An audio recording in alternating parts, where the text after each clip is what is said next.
મરજી જોઈ મહારાજના મનની, એમાં રહીએ આઠું જામ. જે ન ગમે ઘનશ્યામને જાણો, એનું ન પૂછીએ નામ. જીવન પર્યંત જ મહારાજને મોટાને ન ગમતું હોય એ નહીં કરવાનું. ભલે આપણું મનનું ગમતું ગમે એવું હોય. મુક્તો આ સંપ્રદાય ગુરુમુખી સંપ્રદાય છે. આ સંપ્રદાય મનમુખી સંપ્રદાય નથી, ગુરુમુખી સંપ્રદાય છે. એમાં આપણે ઉછરી રહ્યા છીએ, મોટા થયા છીએ. એ ગુરુમુખી સંપ્રદાયમાં આપણો ઉછેર થયેલો છે. મુક્તો મહારાજે છેલ્લાનું 17મું વતનામૃત આવે છે. ભરતજીનું આખ્યાન અતિ ચમત્કારી છે. ભરતખંડના રાજા હતા ભરતજી. આખો ભરતખંડના રાજા, ઋષભદેવ ભગવાનના પુત્ર હતા, એવું લખાણમાં છે. છેલ્લાનું 17. રાજ છોડીને વૈરાગ થયો.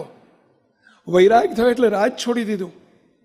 રાજ છોડીને જંગલમાં ગયા તપ કરવા માટે. ગંગા નદીના કિનારે, ગંડકી નદીના કિનારે, જંગલની અંદર એકલા એક પર્ણકુટીર બાંધીને રહ્યા છે. ગંગાના કિનારે એક પગે ઉભા રહીને તપ કરી રહ્યા છે. તપશ્ચર્યા, આકરી તપશ્ચર્યા કરી રહ્યા છે. એક દિવસનું પ્રભાત હતું, સવાર હતું.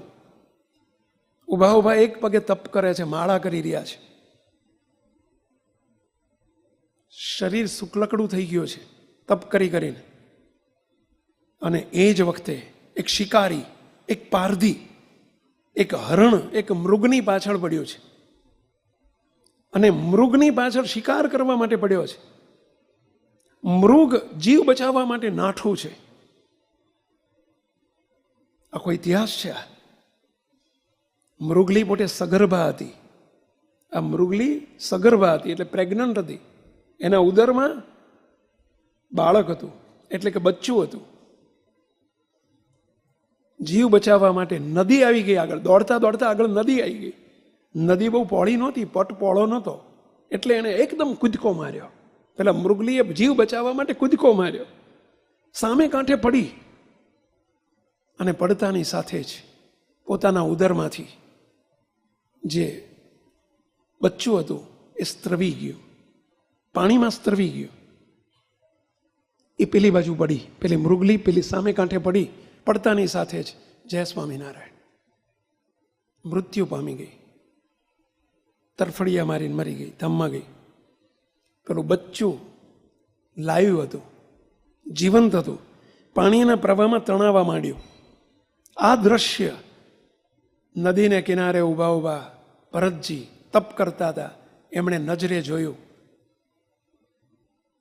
દયા આવી કે આ બચ્ચાનું કોણ? પેલો પારધી તો પાછો વળી ગયો. આ બચ્ચાનું કોણ?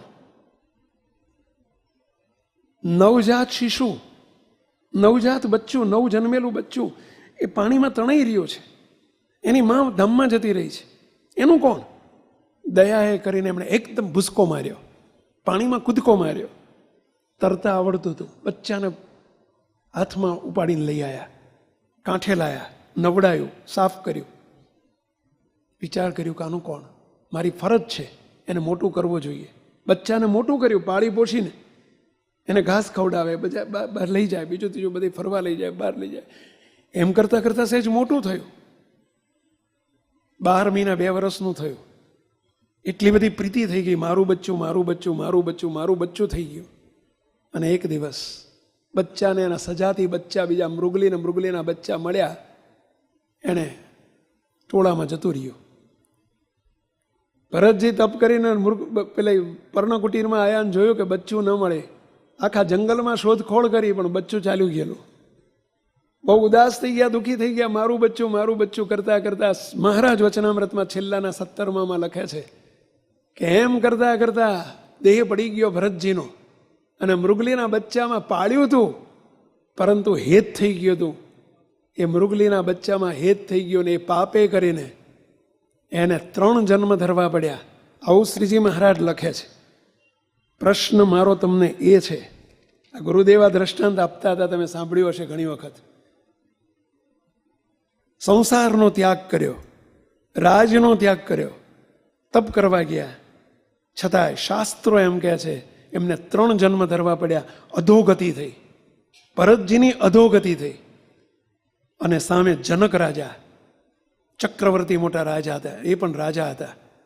એમણે વનમાં નથી ગયા, સંસાર નથી છોડ્યો, સંસારમાં રહ્યા છે, રાજ કર્યું છે, અને છતાંય એમની ઉદ્ધવ ગતિ થઈ.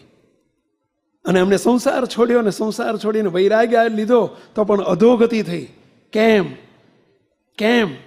એકની અધોગતિ, સંસાર છોડ્યો તો અધોગતિ થઈ, અને ઓલા એમને ઉદ્ધવ ગતિ થઈ. રાજમાં રહ્યા છતાંય, સમૂહ જીવનમાં રહ્યા છતાંય. કેમ? જો ભરતજીને વનમાં ગયા પણ કોઈ સત્પુરુષનો યોગ નહોતો, કોઈ રોકનારું નહોતું, એમની પાસે કોઈ ટોકનારું નહોતું, કોઈ મોટા પુરુષ નહોતા, કોઈ ગુરુનો યોગ નહોતો. જો કોઈક રોકનાર ટોકનાર એ વખતે મળ્યું હોત, ભરતજી આ શું કરો છો તમે? તમારા રાજમાં મૃગલા નહોતા? મૃગલીના બચ્ચા નહોતા? એક કહેતા 1000 સોનાના મૃગલા હતા તમારી પાસે, અને તમે શું કરી નાખ્યું? આ શું કર્યું? અહીં જગ્યા છે, નાનુભાઈ આગળ આવો. અહીં જગ્યા છે, અમિતભાઈ, સોફો ખાલી છે. આ તમે શું કરી નાખ્યું? મૃગલીના બચ્ચાને જો આટલું પેલા ભરતજીને કોઈક રોકનાર ટોકનાર મળ્યું હોત ને, પાછા વળી ગયા હોત, પાછા વળી ગયા હોત,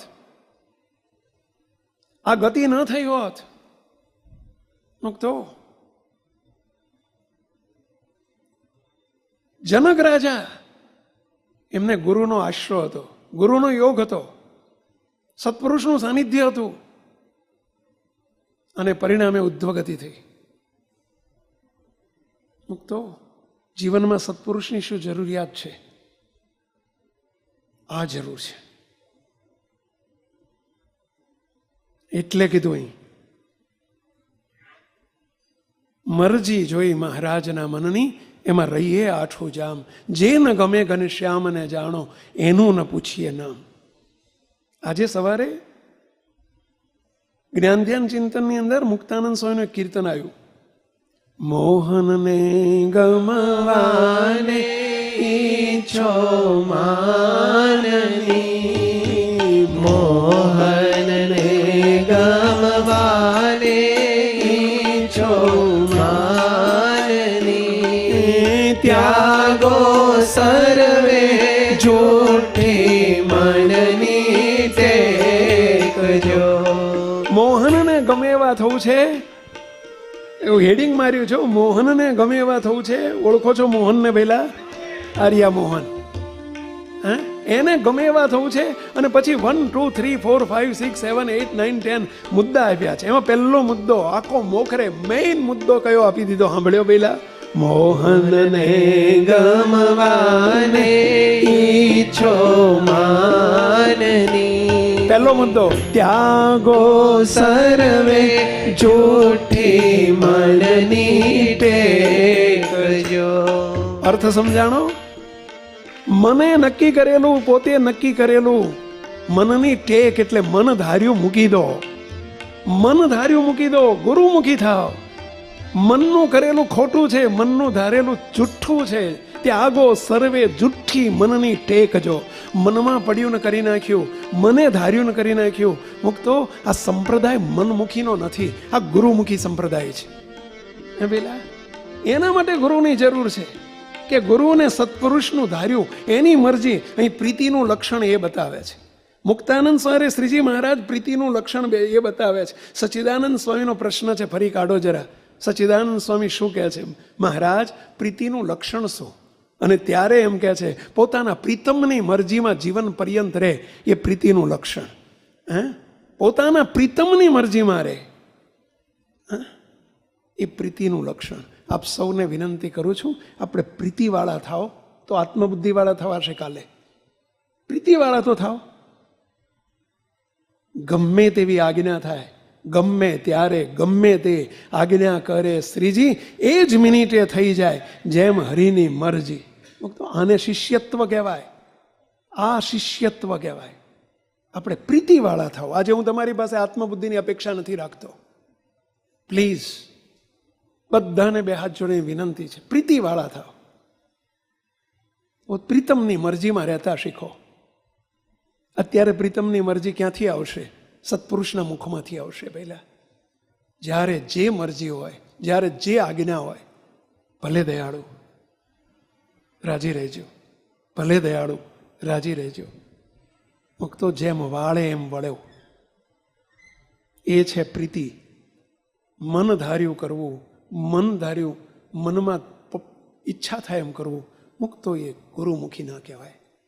આપણે બધાએ આવા પ્રીતમ સાથે પ્રીતિ કરતા થઈએ, મોટા પુરુષ સાથે પ્રીતિ કરતા થઈએ, એના મરજીમાં રહેતા થઈએ. એમ પેલા એટલું આજે શીખીએ. આજ સુધી આપણું ધાર્યું ને આપણું ગમતું તો આપણે બહુ કર્યું છે. છેલ્લે પ્રાર્થના કરીને આપણે છૂટા પડીએ. તવ મરજીમાં વાલા નિત્ય રેવાય, તવ મરજીમાં વાલા નિત્ય રેવાય. બે હાથ જોડીને બધા ઊંડાણથી બોલો, પ્રાર્થના કરો. હે મહારાજ, તવ મરજીમાં વાલા નિત્ય રેવાય, તવ મરજીમાં વાલા નિત્ય રેવાય. ગમતો અમારો કદીએ ન થાય, ગમતો અમારો કદીએ ન થાય. બસ હે મહારાજ, હે મોટા પુરુષ, અમારું ગમતું ક્યારેય અમે ન કરી શકીએ. અદ્ય બી પર્યંત અનાદિકાળથી અમે આ જ કરતા આવ્યા છીએ. મન ધાર્યું કર્યું છે, મનમાં પડ્યું એમ કર્યું છે, મન મુખી થઈને વર્ત્યા છીએ.